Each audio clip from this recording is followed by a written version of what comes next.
શું નસીબમાં જે મળે છે એને માણવું જરૂરી છે કે જે ક્યારેય નથી મળવાનું એની પાછળ ભાગવું જરૂરી છે?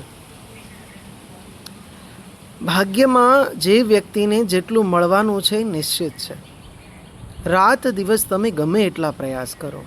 આપણે લોકોને જોયા છે, સવારથી લઈ અને સાંજ સુધી ખૂબ પરિશ્રમ કરે, પણ છતાં એને મળતું નથી, કારણ કે એના નસીબમાં છે જ નહીં.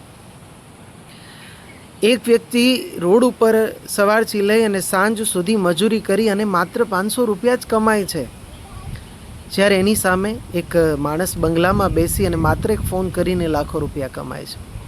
તો આ વિભિન્નતા શા માટે છે? આ વિભિન્નતા છે એનું કારણ છે કર્મ, નસીબ અને ભાગ્ય. એટલા માટે થોડોક ભાગ્ય ઉપર પણ વિશ્વાસ રાખો. નસીબમાં જે હશે, જે સમય મળવાનો હશે તે સમય મળી જ જવાનો છે. ચિંતા કરવાથી કંઈ હાથમાં નથી આવવાનું.